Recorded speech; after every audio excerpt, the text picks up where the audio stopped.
በአዲስ ኪዳን ያለው የቤተሰብ ምስረታ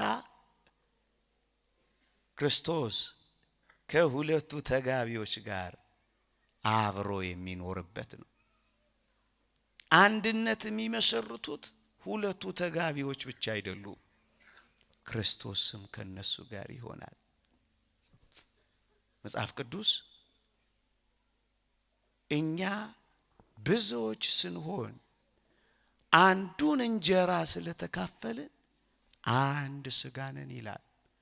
እንኳን ተጋቢዎችን ዓለምን ሁሉ አንድ ያደረገው ይህንን ሥጋና ደም ስለተካፈልን ነው።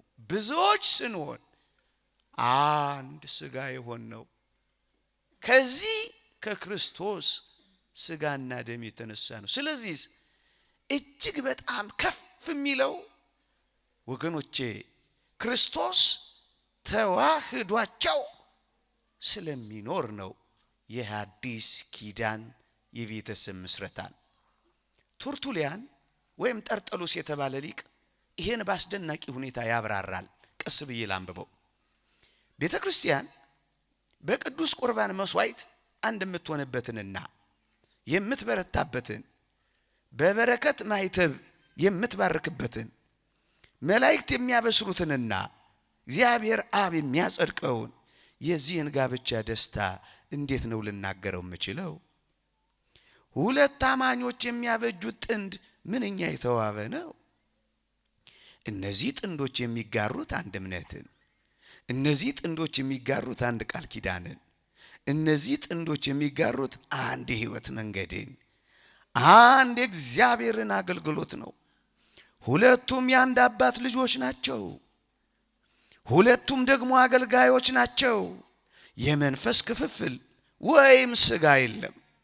እነርሱ በእውነት በአንድ ሥጋ ውስጥ ያሉ ሁለት ሰዎች ናቸው። እነርሱ አብረው ይጸልያሉ፣ እነርሱ አብረው ይሰራሉ፣ እነርሱ አብረው ይጾማሉ። አንዳቸው ከአንዳቸው አንዳችም የሚሸሽጉት ነገር የላቸው። እርስ በርሳቸው አይደባበቁም። አንዳቸው ለአንዳቸው ሸክም አይሆኑም። አንዳቸው የአንዳቸው ወደብ እንጂ ወጀብ አይሆኑም። እነርሱ በነጻነት የታመሙትንና የተቸገሩትን ይጠይቃሉ። ያለምንም ጭንቀት መባ ያቀርባሉ። መስዋዕታቸውንም ያለምንም ጥርጥር ይሰዋሉ። የየዕለቱን ሥራዎቻቸውን ያለምንም ተግዳሮት ያከናውናሉ። ኢየሱስ ክርስቶስ እነዚህ ሥራዎችን ሲመለከትና ሲያደምጥ ሐሴት ስለሚያደርግ ለእነዚህ የትዳር አጋሮች ሰላምን ይልክላቸዋል። እነዚህ ሁለቱ ባሉበት ቦታ ላይ ሁሉ ክርስቶስም አለ። ክርስቶስ ባለበት ቦታ ላይ ደግሞ ለክፉ ዲያብሎስ ቦታ የለውም ይላል። በብሉይ ኪዳን፣ በሮማውያን፣ በሐዲስ ኪዳን የኦርቶዶክሳዊ ቤተሰብ ዓላማ ምንድነው? ሁለተኛ ነጥብ ወጣቶች በጣም ይጠቅማቸዋል። ያገባችሁ መለስ ብላችሁ ለመካስ ለመከለስ በደንብ ይጠቅማቸዋል። ዓላማችን ምንድነው? ለምንድነው ቤተሰብ ምን መሰረተው? ለምንድነው እጮኛ ምን ይዘው? ለምንድነው የምናገባው? ለምንድነው የምንሞሸረው? ለምን ዓላማው ምንድነው? እኔ አይደለም የምናገረው፣ በረከቱ ትደርብንና ሊቁ ቅዱስ ዮሐንስ አፈወርቅ እንዲህ ይላል። በሞቴ ስሙኝ። ጋብቻ የተመሰረተው ለሴሰኝነት ወይም ለዝሙት ሳይሆን በንጽህና ለመኖር ነው። ቅዱስ ጳውሎስ የተናገረውን አድምጡ። እንዲህ እንዳለ፣ ነገር ግን ስለ ዝሙት ጠንቅ ይላል እኮ። አየህ፣ ጋብቻ የተመሰረተባቸው ሁለት ዓላማዎች አሉ። እነርሱም ንጽህናን ለመጠበቅና ዘር ለመተካት ናቸው። ከነዚህ ከሁለቱ ግን ንጽህናን መጠበቅ ቀዳሚውን ስፍራ ይወስዳል ይላል። ዓላማችን ምንድነው? በመጋባታችን ምክንያት የምናጨው ለምንድን ነው? በማጨታችን ምክንያት።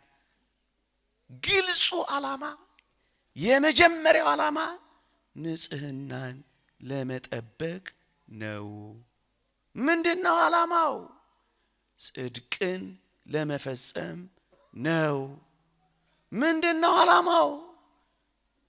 ስለ ዝሙት ጠንቅ ለእያንዳንዱ ለራሱ ሚስት ትኑረው። እደግመዋለሁ። ትበላለህ፣ ትጠጣለህ፣ ተፈጥሯዊ ስሜት ካለ ስለ ዝሙት ጠንቅ ከጽድቅ እንዳትወጣ፣ ከንጽህና ወጥተህ እንዳትረክስ ስለ ዝሙት ጠንቅ ሚስት ምን ሚስት ለእያንዳንዲቱ ለራሷ ባል። ስለ ዝሙት ጠንቅ እጮኛ አይልም። ስለ ዝሙት ጠንቅ ቦይፍሬንድ አይልም። ስለ ዝሙት ጠንቅ ገርልፍሬንድ አይልም። ሌላም ቃል አለ፣ ለመድረክ አይመጥንም አልናገረውም። ሚስት ባል የሚለው ቃል ምን ያመለክታል? ከዝሙት ጠንቅ ለመዳን በሰይጣን ተወግተን ከመንግስተ ሰማያት ባፋ እንዳንሆን አግቡ። ምን ለመፈጸም? ጽድቅን ለመፈጸም። ዓላማው ምንድነው? ንጽህናን ለመጠበቅ ነው። አንድ ሊቅ ምን ይላል?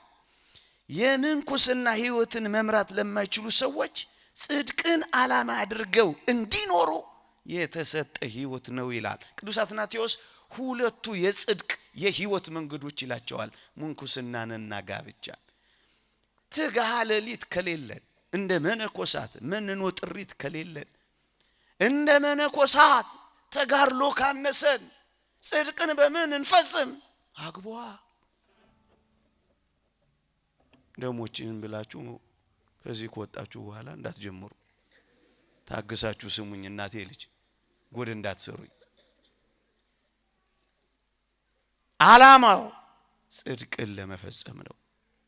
ልብ ብላችሁ ስሙኝ። መጽሐፍ ቅዱስ ወደ ባህሪያችን ዘልቆ የገባውን ጾር ድል እንድንነሳ የሚያዘን በንጹህ ጋብቻ ውስጥ ነው። አግቡ የሚለን እኮ ለዚህ መጽሐፍ ቅዱስ መጋባት በሁሉ ዘንድ ክቡር መኝታውም ንጹህ ይሁን ይላል። ንጹህ ማድረግ ነው ዓላማችን። መጽሐፍ ቅዱስ እንድንጋባ የጠየቀን የብዙ ልጆች አባት እንድንሆን አይደለም። ደግሞ ያለው እግዚአብሔር እንድንጋባ የጠየቀን የብዙ ልጆች አባት እንድንሆን አይደለም። እና ለምንድነው ካላችሁኝ ሰይጣን እንዳይፈትናችሁ ነው የሚለው። በሰይጣን ተፈትነን እንዳንወድቅ ምን አድርጉ? አግቡ አግቡ። እንደውም ግልጽ ቃል ብዙ ልጆችን መውለድ ብትፈልጉ አግቡ አይደለም ያለው። እና ምንድነው ያለው?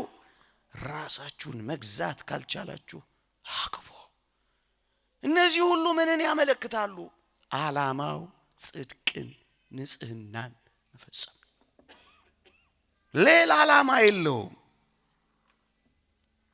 ነገሩን ሰብሰብ ለማድረግ ስለመሸ ለምን ይመስላችኋል አንዳንድ የቤተሰብ ምስረታዎች እንቅፋት የሚያገኛቸው?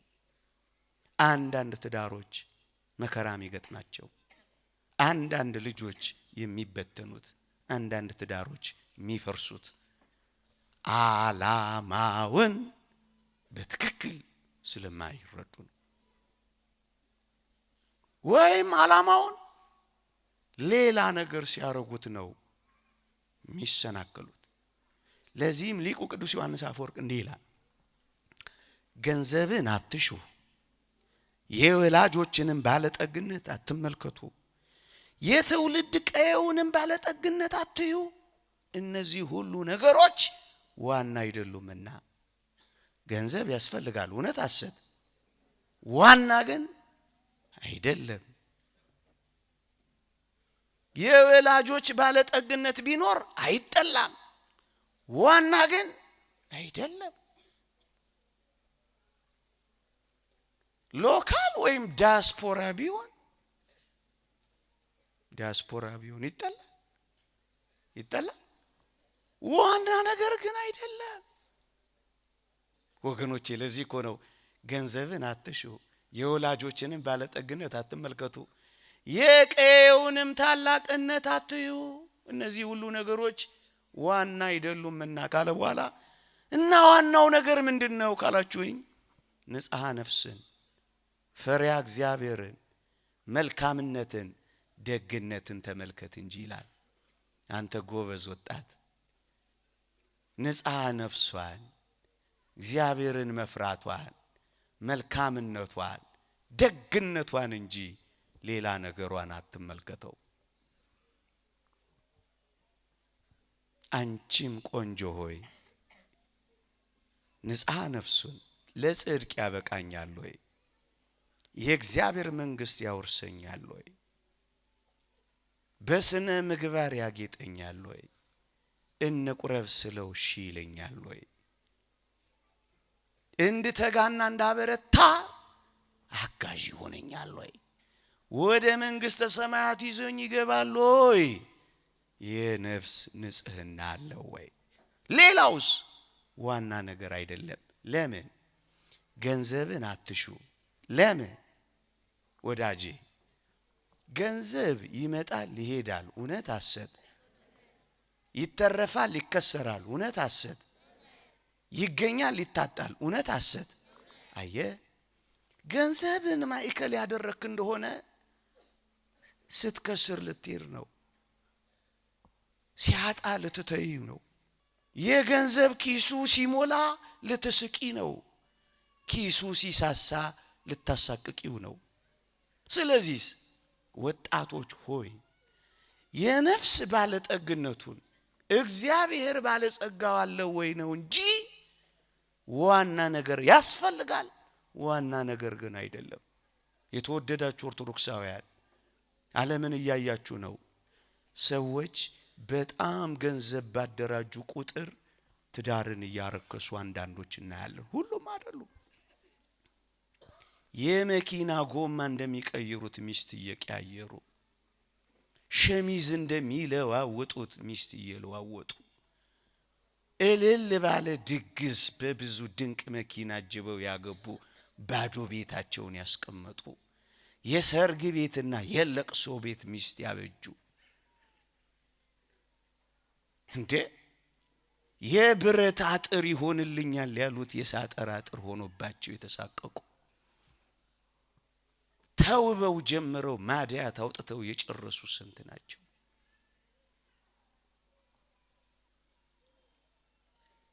አዎ ምክንያቱም ዓላማ ያደረጉት ነገር መጪና ያጅ ነው። ገንዘቡ ሲጠፋ ትዳርን አይኑ ልታጠፋው ነው። እንደውም አባቶቻችን ምንድነው የሚሉት? ነዝናዛ ሚስቱ ቀዝቃዛ ቤቱ ለምን ይሄዳል ከሰው ለቅሶ ለቅሶ እያለ ቤቱ ይላሉ። ለቅሶ ቤት እኮ ነው የምታረገው ነጭናጫ። እኛም ጋር እኮ አንዳንድ ያለ የልደታ ሰሞን የደሞዝ ሰሞን ያለው የቤት ውስጥ ፌሽታ 20 ምናምን ሲገባ 23 24 25 ሲሆን ደግሞ ያለው ንጭንጭ እኮ አይጣለው። ለቅሶ ቤት ይሏቸዋል እኮ ይሄ ነው። ገንዘብ ሲሞላ ይስቃሉ፣ ገንዘብ ሲሳሳ ያኮርፋሉ። ይሄ ለምን መሰላችሁ? ማይከል የሚያደርጉት ፍራንካውን ብቻ ይሆናል። እየሰማችሁኝ ነው? ይሄንን ሲያሳድዱ ቤተሰባቸውን ያፈረሱ ስንት እንደሆነ ቤቱ ይቁጠረው። አንድ አባት አዲስ አበባ ላይ አንድ ባለጸጋ ተናገረው የተባለውን ሁሌ እናገረዋለሁ ስለሚገርመኝ። ምን አላሉ? እኔ ፎቄን ገንብቼ ስጨርስ ቤተሰቤ ፈርሶ ጠበቀኝ አላሉ። ምን ያረግልሃል ልጅ የማይቦርቅበት ህንጻ? ምን ያረግልሃል ሚስት የማትስቅበት G+ ምንትስ? አየ ገንዘብን አትሹ የሚለው ሊቁ ዮሐንስ አፈወርቅ ለዚህ ነው። ይልቅስ ጽድቅን፣ ይልቅስ የነፍስ ባለጠግነትን፣ ይልቅስ እግዚአብሔር አለ ወይ ማለትን። አንድ ሁለተኛ የተወደዳችሁ ኦርቶዶክሳውያን ውበትም ቢሆን ያስፈልጋል። ከተገኘ ሰየው። ሰልካካምነትን ማን ይጠላል? መለሎነትን ማን ይቀየማል? ሰየው። ዋና ነገር ግን አይደለም። ለምን ካላችሁኝ ውበት ይመጣል ይጠፋል። እውነት አሰብ። ፀሐይ ሲወጣበት ይመክናል። እውነት አሰብ። ችግርና ህመም ሲጎበኘው ይወይባል። እውነት አሰብ። ይህን ሁሉ ተውትና የወሊድ ጊዜ ያለው ያ ተክለ ቁመና ይጠፋል አይጠፋም? አንዳንድ ባሎች አሉ ሚስታቸውን ቆመው ማያሳርሱ። ዋ አጥሚት ተጠጪና እንዳትወፍርባቸው።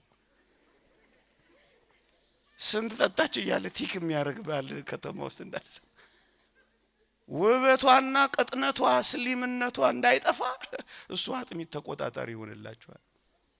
ምን አለ ወገቧ ቢጠገን። አንተ የሰማችሁኝ ነው? ውበት ሐሰት ነው፣ ደም ግባትም ከንቱ ነው። ለዚህ እኮ ነው ቤተ ክርስቲያን ቃለ መሐላ ስታስፈጽም በቅዱስ መጽሐፍና በቅዱስ መስቀሉ ላይ እነዚህን ነገሮች ሁሉ ቢያጣ ቢነጣ ቢገረጣ ብትደክም ብትሰንፍ ብትታመም ውበት እንኳን ላይኖራት ቢችል አልተዋትም፣ አልክዳትም። ለዚህ እኮ ነው አንተ አታስበውም። ይህች አስደናቂ ቤተ ክርስቲያን ግን ታስብልሃለች። ጨሳ አዋራው ጨሰ ማለት እኮ ይቻላል። ማጨስ ይቻላል አይቻልም? መጨስ ነው ግን ትርፉ። ቆይ እንደውም ዮሐንስ አፈወርቅ ያመጣውን ግሩም ምሳሌ ልስጣችሁ። ንብ ናት ወይስ ዝንብ ናት በጣም ቆንጆ? አይታችሁ አታውቁም እንዴ? ጅማ ንብና ዝንብ ተገላብጠዋል እንዴ? ንብ እኮ ድርፉጭ ያለች ናት። መብረር እንኳን የማትችል ምስኪን አላያችኋትም? ያለች ድምጿ። ያቺ ዝንብ ስሊም ናት። እንደ ሞዴሊስት ያደርጋታል። ወዲያት ቅጥነቷን ተመልከቱት። ደግሞ ፎቶ እንዳትነሱ አብራችሁ ከሷ ጋር። የኔ ምሳሌ አይደለም የዮሐንስ አፈወርቅ ነው። እና ምን ይላል መሰላችሁ? ንብ ፉንጋና መልከ ጥፉ ናት፣ ግንስ ማር የሚባል ነገር ትሰራለች። ደግሞ ይህን ስላችሁ ቆንጆ የሆኑ ጮኞቻችሁና ሚስቶቻችሁን ካባሩ አሏችሁ። ደግሞ አይደለም፣ እንደሱ አይደለም። ዋና ነገር አይደለም።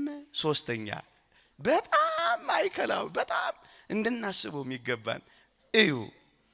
ልጅ እንኳን ማይከል አይደለም። ልጅ እንኳን ትኩረት አይደለም። አይደለም። ለዚህ እኮ ነው ብዙ ልጆች መውለድ ብትፈልጉ አግቡ፣ የብዙ ልጆች አባት እንድትሆኑ አግቡ እያለ ልጆች ላይ ትኩረት የማያደርገው ለምን መሰላችሁ? ልጅ ሊመጣ ይችላል፣ ላይመጣ ይችላል። እውነት አሰብ። አያችሁ፣ እግዚአብሔር በሚሰጠው ጸጋ ላይ ከየት ታምጣሷ? ከየት ያምጣሱ? ብዙ ትዳሮች ይሄን ማዕከል ሲያደርጉት ያፈርሱታል። ስለዚህስ ንጽህናን፣ ስለዚህስ ጽድቅን፣ ስለዚህስ ፈሪሃ እግዚአብሔርን፣ ስለዚህስ መልካምነትን ዓላማ አድርጉ። ዓላማ አንዳንድ ሰዎች በጣም ቀጥነውና ወርደው ሙያ እንኳን እያዩ እኮ ሲያፋቱ ሰምተ ሙያ አሁን እቺን ታገባለህ ይሄው እስኪ እንጀራዋ እንኳን እኮ አይን የለውም። አሁን እንደዚህ ተብሎ የትዳር አይኑ ይወጣል። እንጀራ አይኑ የለውም ተብሎ አይኑ ይጠፋል። ምን አለኛም ቢጠሩን ተደራጅተንም ቢሆን ለእንጀራው አይን እናወጣለታለን። አያችሁ፣ ዓላማ አይደረግም። እየሰማችሁኝ ነው? ዓላማ አይደረግም። እና ዓላማው ምንድነው? ልድገመው።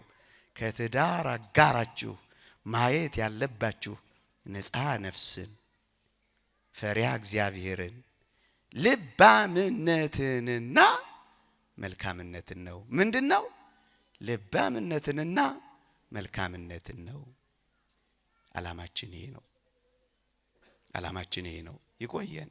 የእግዚአብሔር ቸርነት፣ የእመቤታችን አማላጅነት፣ የቅዱሳን በረከት ረድኤት አይለየን።